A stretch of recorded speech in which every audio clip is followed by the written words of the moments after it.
বিসমিল্লাহির রহমানির রহিম। আসসালামু আলাইকুম।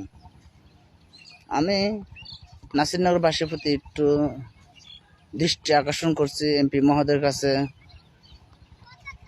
আপনারা জানেন নাসিরনগর টু মাধবপুর, হরিমবের, নহরা এগুলো রাস্তা অনেক খারাপ।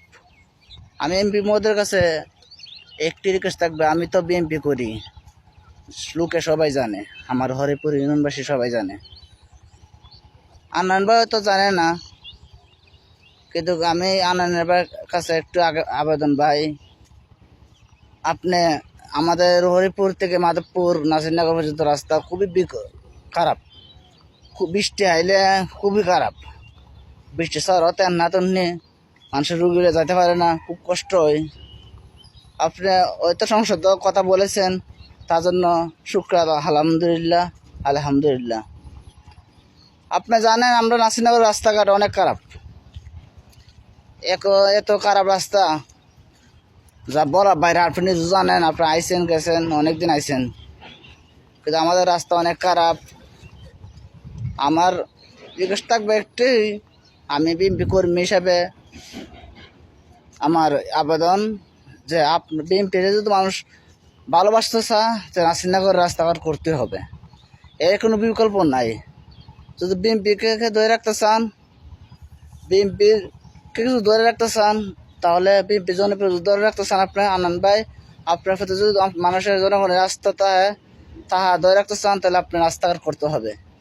আর একটা সমস্যা আমাদের, ঈদের পর থেকে 5 দিন ভালো গেছে, কারণ যায় নাই, কিন্তু ঈদের 2 দিন কাল 3-4 দিন 2 দিন ধরে এমন কারণ যা আয় না।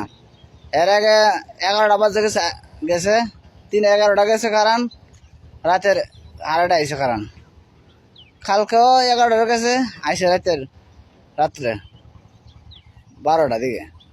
তো এইভাবে কারণ গেলে মানুষে কি বলবে? আপনার জনপ্রিয় কমবে না? অবশ্যই কমবে। তাই আমি মনে করি আপনি কারণের প্রতি সুদৃষ্টি রাখবেন, যে নাসিরনগরে কারণ বিদ্যুৎ তাহে না গেলে আইতসা না, এখনও কারণ নেই। আমি আপনার দলের কর্মী হিসেবে বলতে চাই আনন্দ ভাই, আপনি আমাদের নাসিরনগরের কারণ এবং রাস্তাটা অতি শীঘ্রই করবেন। কারণ বিদ্যুৎটা অনেক চলে যায়, গেলে আইতসা না, তো মানুষের কষ্ট হয়। সাধারণ মানুষের মনে আমরা ঘুরি, আমরা কত আনফের সদস্য নাই, বিভিন্ন সদস্য পদে নাই, কিন্তু উনি যে মানুষের খুব কষ্ট পায় দলে।